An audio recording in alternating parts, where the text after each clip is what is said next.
Okay, look, yes, we know this is like an automotive icon, but how about we pop those rose-tinted glasses away for a second, because we're about to take you through everything that can go wrong with these. We're going to tell you what they're like to own and live with now that they're pushing a decade old.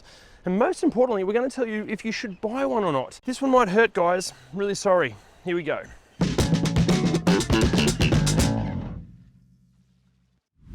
Now, if you're an Aussie watching this, it is downright un-Australian if you don't know at least the basics of this car. But for our international viewers, this thing is as Aussie as Vegemite, the Opera House, and immense alcohol consumption. Seriously though, the VF, it doesn't just represent sort of the last of the big Aussie-made Holdens, but it's also, especially in V8 form, like a worthy last hurrah to Australian automotive manufacturing. See, according to the fans and many journalists, the VF, which in itself was an evolution of the VE Commodore, itself a $1 billion plus investment for General Motors, was more than a match for international competitors in the form of the BMW 5 Series, Mercedes-Benz E-Class, Lexus GS, and locally, the Commodore's arch nemesis, the Ford Falcon. Okay, now the VF and later in the life cycle, the VF Series 2 from 2015, they have been available with a couple of different V6s, but in this video, we're just going to be focusing on the models with the V8s, just not all of the V8s. See, in the same way that BMW have M and Mercedes-Benz have AMG, Holden had HSV. But those VF-based HSV models, well, they deserve their very own video. So therefore, we're just going to be talking about the range of SS and Calais models, not to mention the longer wheelbase Statesman and Caprice. Now, just on those different body styles, you can have your VF in 4 different body style flavors. This, the sedan, then the ute, the wagon, or the sport wagon as it's officially known, and the previously mentioned longer wheelbase models. But if you're watching this from South Korea and thinking, hang on a sec, that looks a whole lot like a Daewoo Veritas, well, yeah, you'd be right. Sort of. See, this generation was exported internationally in various different forms as the Veritas, as well as the Chevrolet SS, the Buick Park Avenue, and the Vauxhall VX R8. Now, with Holden taking a very different direction with the Commodore, with the generation after this one, and with Holden itself actually dying out, these have become very collectible. But some are more collectible than others. See, at the lower end of the spectrum, the cheapest examples out there are going to be around about that sort of $20,000 range, but they're going to have huge kilometers on them and be in pretty interesting condition. At the other end of the spectrum, a motorsport edition like this with hardly any Ks in mint condition, you're going to be looking at about $40,000. What was that? $140,000. $140,000, which, look, I know that seems like a lot of money for a Commodore, but when you consider that the GTS-R W1, they're currently asking around about $500,000, makes this thing a bargain. But then this sort of indicates that the right V8 Commodore, it might just be an investment, or at least hopefully a smart financial decision. Actually, you know what another really smart financial decision is? Not spending too much on your car finance. Guys, way too many of us are paying far too much for our car finance. So if you are in the market for a new car or a used car, or you want to refinance your current car, head to driver.com.au or head to ReDriven.com and check out the driver-powered car loan calculator on the Commodore cheat sheet. Driver will source you the very best finance package from over 30 different lenders. The entire thing is done easily online, so that means no awkward conversations with complete strangers about your finances. Doing this is going to have no impact on your credit score, and you can get pre-approval in just minutes. Plus, if you sort your finance via those links, we're going to give you a free $150 fuel card. Also, hit the Wiper Tech link down there to order some of the very best wiper blades you will ever use. Guys, they're super easy to order online. They're going to be express shipped to your door for free. They're easy to fit, and they're going to wipe water off your windscreen as efficiently as this thing smokes for your tires. Plus, that link is going to get you 15% off. Now guys, just on the specific car we have today, not only is this special because it's the Motorsport edition, but it's arguably the most special of these special editions. I'm going to show you why. Come with me. Okay, so you know what this is? It's a supercharger, but it's not just any supercharger. This is part of the Walkinshaw W547 kit. So power has gone from an already pretty amazing 304 kilowatts to 547 kilowatts. Although I do have it on good authority, it actually puts out even more than that. I have to drive this thing soon. Am I nervous? Yeah. Anyway, then we have to talk about looks. If you come in really closely, just look at this really, like comes down here. If you look really closely, you'll see that this car is green. It's a bit of a love or hate color, but I suppose when you're talking an insanely powerful four-door muscle car, yeah, why not go loud? But look, besides the color choice on this one, overall, I think they are such a handsome looking car. I really love the wagon or the sport wagon. In saying that, I do love a fast wagon, but no matter which body style, I think they all look great. They look perfect on Aussie roads. Actually, just on the whole Aussie thing, I love that the designers, they didn't try to make it look European or American or international. For me, it is very clearly an Aussie car, and I feel like design-wise, it's something we should be proud of. Now, one of the areas that like big Aussie V8s cop some flack is that they simply cannot match the Europeans as far as interior fit, finish, and like a sense of theatre. But you know what, I don't know. Like, okay, this clearly isn't as like schmancy as some of the Euro competitors, but it still feels special in its own way. It's a bit like the exterior, like it's not trying to be European or trying to be American. It feels I don't know, maybe it's just me, but it feels Australian, but it feels great. Like as far as the materials that are used, now this is going to vary depending on, you know, the trim spec and year model, all that sort of stuff. But in this Motorsport edition, like you've got some really nice Alcantara here and on the dash. This kind of like polished metal kind of finish, like it's obviously plastic, but it looks good. It suits everything. The design itself, the swoopiness is nice. Comfort-wise, imagine like an incredibly supportive yet very comfortable lounge chair. That's what these seats are like. And seating position, driving position, excellent. Everything is in a good place to touch. I'm super impressed. Like even when it comes to actual build quality, like nothing moves. Like everything feels solid. Then there's the little things like tactility, like the way these knobs feel, like there's a nice resistance to all that. Like nothing feels cheap and nasty. Now, even as far as wear and tear goes, this isn't some kind of cottonwood collector's edition that's sat in a shed its whole life. This has got nearly 60,000 Ks on it. It's done massive trips. Wear and tear is excellent. Like, okay, you can tell the leather is getting a little bit old, but it hasn't gone like that kind of hard feeling that cheap leathers can get. It's actually feeling very, very soft and supple. Door cards, like the stitching there, no dramas. Stitching on the seats, no dramas. Bolsters on the seats, still in great shape. Any of this kind of painted or gloss plastic stuff, no scratches on that. Steering wheel, texture on the steering wheel. Full texture, like a tiny bit, like it's lost a little bit there, but that's really, really picking at hairs. Again, great wear and tear. Now, as far as practicality goes, you've got a spot kind of okay for your phone there. It's going to move around a little bit. Got two cup holders there, cubby bin here, got a pretty good sized glove box. Door bins are okay, not the biggest. You've got a spot here. Now I'm assuming this is to collect the tears of all the cars that you beat when you flog them in a drag race. And I think that's it. There's nothing under the seats, nowhere for your sunglasses, nothing under there. Yeah, good practicality. Okay, in the back seat, I'm exactly 8 centimeters taller than another Australian motorsport and Holden legend, Peter Brock. This is in my driving position, and cop this. Heaps of knee room, great amount of foot room. The seats themselves are so comfortable. Again, it kind of feels like a supportive lounge chair. These were designed to be like a great family hauler, and back here, it is so comfortable. God, I miss cars like this. Why is everyone driving SUVs? This is way better. Wear and tear back here, it's kind of like the front. Like this does get used. The back seat of this does get used, but you'd never know. The leather still super supple and comfortable. All the door cards, Alcantara's in great shape. Plastic's in great shape. Stitching's in great shape. Backs of the seats in great shape. Obviously, each Commodore is going to be a little bit different on this, but for one that gets used a lot, excellent. Now, practicality in the back seat.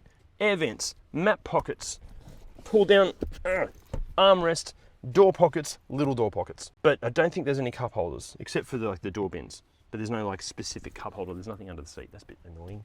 Actually, just on the cup holders, Jordan that owns this car just showed me where they are. How cool is this? Got like a full pull down picnic table with your cup holders here. Thanks, Jordan. Actually, just before we get into the boot to show you how practical the boot is, when you get a Motorsport edition, there's all this other stuff you got with it. Like for example, a die-cast model of the car, but coolest of all, check this out. This is what your keys come in, and this has like a little video that plays. This isn't like an Aston Martin, it's a Commodore, and you get this. So good. There's a whole bunch of other stuff you can get as well. We'll list it on the cheat sheet. Actually, just had a thought on that sort of stuff. If you are buying one of these and you kind of want it as an investment, make sure that the owner has all of this stuff. Brilliant. And then finally, practicality in the boot. Look at this. Again, Aussie family car, so much room back here. Obviously the sport wagon has even more space, but bloody impressive. Now, if you're thinking, well, this is just a Commodore from like nearly a decade ago, surely the tech and features must suck by now. Well, you'd be wrong. See, this was the last hurrah for Holden, so they pretty much threw everything at these. In fact, go and have a look at the standard equipment list on like an equivalent BMW 5 Series or Mercedes-Benz E-Class, and then look at what is fitted to this as standard. These win. But obviously, if you spec up to a Series 2 or one of the higher trim specs, you're obviously going to get more and more stuff. But for all of the specific details on what each one of these get, ReDriven.com, check out the cheat sheet. It will answer all of your questions. Now, when it comes to the all-important phone integration question, do these have Apple CarPlay or Android Auto? Look, as standard, no, they don't. But the good news is the MyLink system, it can be like altered or updated, so it does include Apple CarPlay or Android Auto. How well it works will depend on who you talk to. Some people think it's fantastic, others think it's utter crap. The other option is just to totally get rid of that and just install a higher quality system. Now, we are talking a big, heavy, incredibly powerful rear-wheel drive sedan here, so I don't know, how safe is it? Well, we'd highly recommend never pushing this button for too long unless your occupation is officially V8 supercar driver. But to take you through what safety features you can expect, we're going to do this next voiceover in a motorsport edition kind of style. Going on board now for the VF and VF Series 2 V8 safety features, and ANCAP have the Commodore for the win already with a 5-star safety rating. That's backed up by 6 airbags, ABS, electronic brake force distribution, brake assist, plus variable electronic stability and traction control. But hold the phone, guys, have a look at this. Depending on the year and spec, some models were further equipped with blind spot alert and reverse traffic alert systems, while others in the lineup added forward collision alert and lane departure warning systems.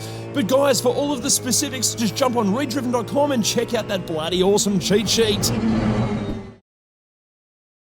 Okay, do you guys want to know a secret?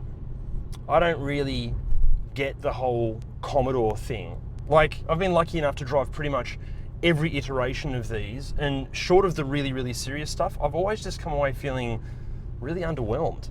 Now look, I know I might be like dead to you now that I've said that, but I don't know, they've always just felt like really big and clumsy and lazy. But that was until I drove a supercharged HSV GTS, and that thing changed everything. All of a sudden, I got fast Commodores. I understand it now. But that thing had like 430 odd kilowatt. This has more than 540. So am I nervous? Yeah. Now, before we like even think about stretching its legs or flexing that right foot, legally of course, we've got to talk about some of the negative stuff, starting with what are quite possibly the world's biggest A-pillars. Like this is surely dangerous. Like if anyone comes out from the right-hand side, you're just not going to see them. And then you've got the negatives that aren't necessarily the car's fault. Like the fact that I know what this is worth and I know how rare it is, so it's just stressful driving it. Plus being like fluorescent green, it just gets attention everywhere you go. Like people want to tailgate you or race you or just look at it all the time. So I'm not an extroverted kind of person. That doesn't make me feel nice inside. Okay, another negative, unfortunately, is fuel consumption. This car is averaging 15.9 litres per 100 Ks. And the owner doesn't get up at all of that much. If you're really having a go, yeah, like you're probably pushing 20 litres per 100 Ks. Oh. But you know what, as far as negatives go, that's about it, honestly. The rest of the car, it just feels so sorted. Like the suspension tune is spot on, like it's firm and controlled, but it's still really, really comfortable. The soundtrack, like we're not revving it yet, but it just burbles along so nicely. There's no road noise, there's no rattles, no squeaks, no weird sounds at all. It feels so well put together. Like the steering, like it's a big car, but because the steering is so accurate and so well tuned, placing it like, some of these streets are kind of tight, but I'm not like freaking out going, oh God, am I going to hit a car? Because the steering gives you confidence. Like even like now this is a manual gearbox, but even with this, like the shift feels nice. I remember I drove a manual one of these, like I think it was a VF Series 1 ages ago, and the gearbox just felt horrible. But this just, I don't know what they've done to the calibration, but it works. It's not notchy like Honda S2000 or anything, but it suits the car perfectly. Like even boring stuff, like the turning circle's quite good. It's easy to park, like judging where the parameters of the car are, pretty simple.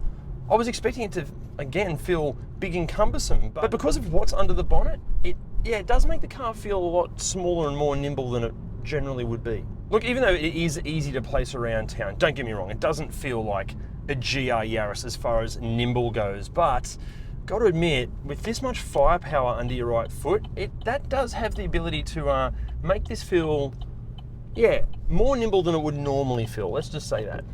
Okay, let's just feed on a bit of power here and see how we go. Jesus. Hell. Okay. Right. So that was 20 to the speed limit, quicker than my brain could comprehend. That is properly quick.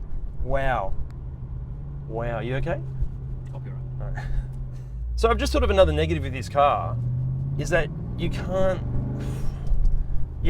really use more than about 20% throttle application unless you're on a racetrack or on like a deserted country road. And we're not going to do that in this car because it's the owner's pride and joy and I don't own it. Now we've cut this video ahead just a little bit because let's just say, I suppose, if I had hypothetically stretched its legs a little bit, I don't really need that to be on camera, but this thing is unbelievable. Also sound-wise, V8 rumble's great, and I love a turbo whistle and whoosh and blow-off valve, but a bit of supercharger whine with a V8 under it.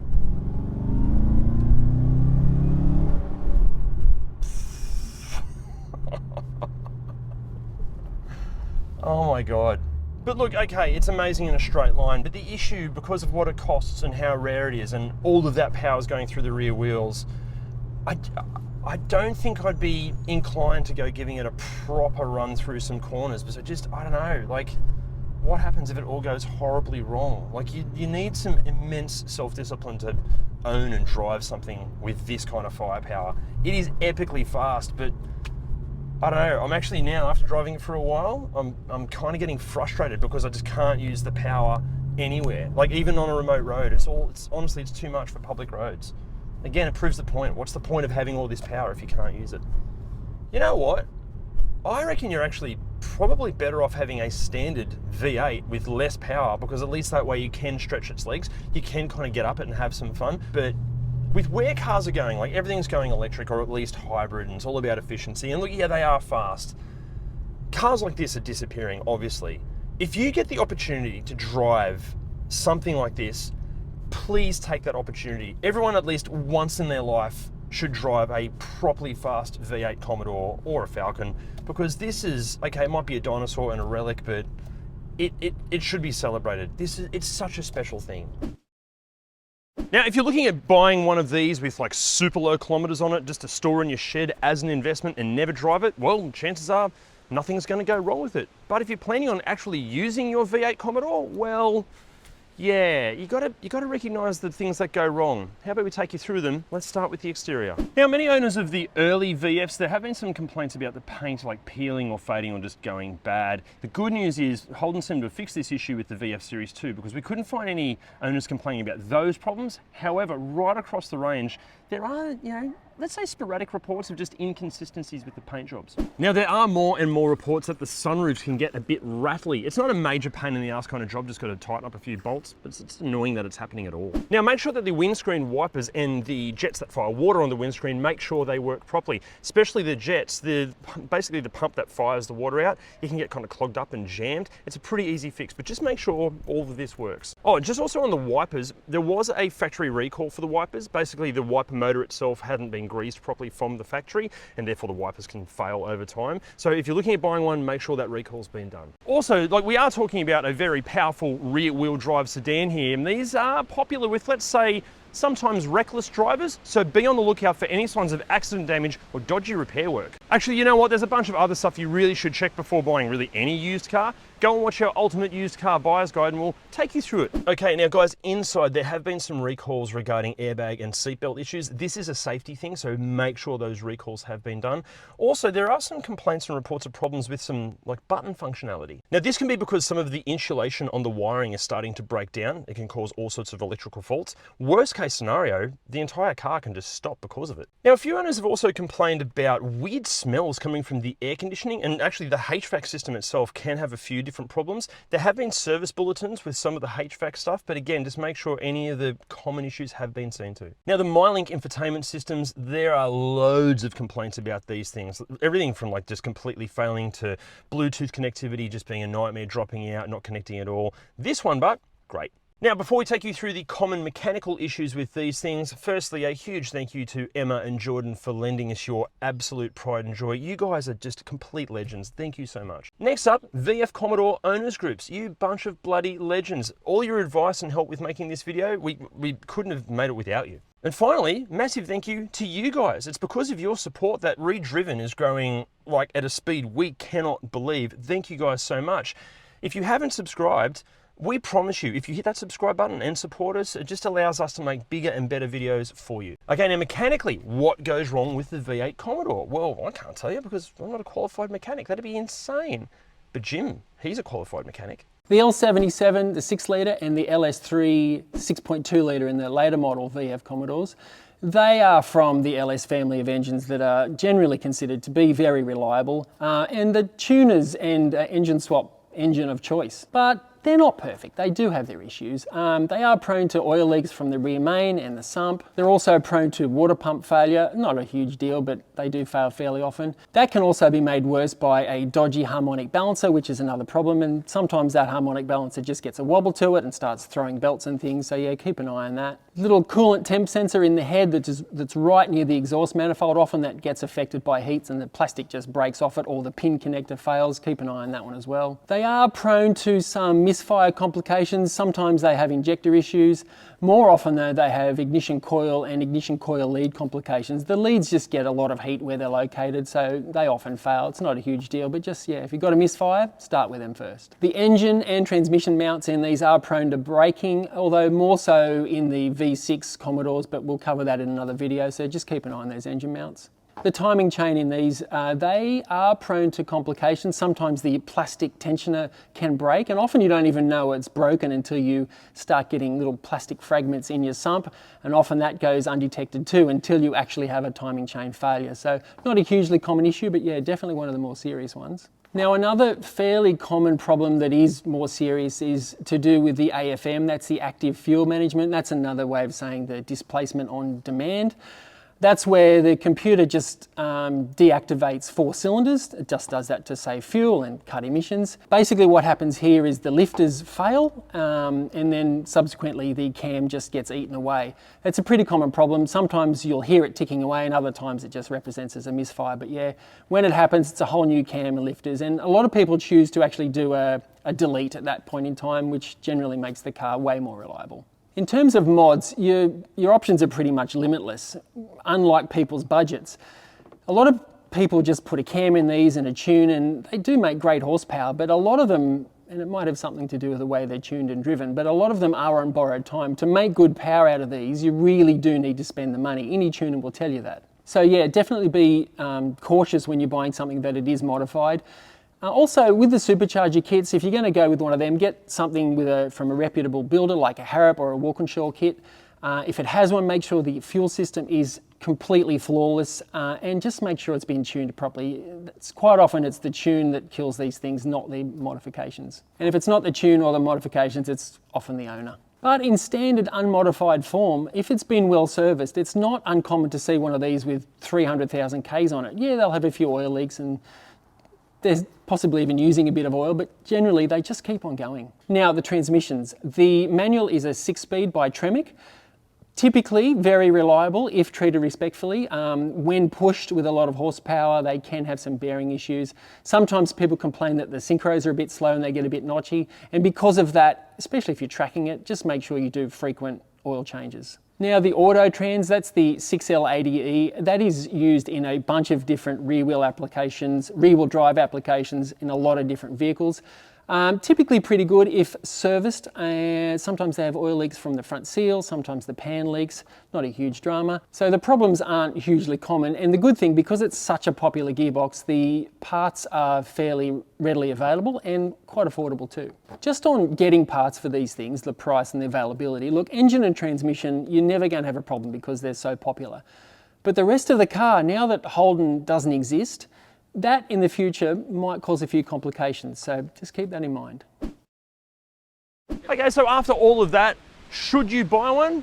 Guys, come on, that's like asking if you should marry Margot Robbie or Hugh Jackman or even be best mates with Chris Hemsworth or Daniel Ricciardo. We're talking about entering a relationship with a true Australian legend. Of course you should bloody buy one. In fact, I'm really regretting not buying one when they were new and affordable. Look, I know at the start of the video I said put those rose-tinted glasses away, but with those glasses on or off, the VF and VF Series 2 is still an epic car and one more than worth celebrating. And guys, it's really important to understand, this is coming from a guy that grew up despising V8 Commodores and V8 Falcons. I hated these things, but I love it now. Look, honestly, experiencing this one has shown me the light in a way. I still think they've been ruined by association, but to a certain degree, but ignoring the bogan redneck connotations that these can often attract, what a car. Guys, if you can buy one, yeah, please buy one, but drive it so the rest of us can see a legend on our roads. So guys, what do you think? Is it worthy of the legend status? Would you buy one if you could, or would you buy something else? Let us know in the comments. See you next time. Next up, there are a few more reports. Yeah. Next up, there are more in report. Guys, this is a safety thing, so make sure those, oh my God, my brain's just stopped. VF Commodore owners groups, bunch of legends. Mate, Jesus. We're gonna tell you what they're like to live with and drive now that they're pushing a decade old. It's part of Walkinshaw's W547 kit. That means that power is up from 300 and something kilos.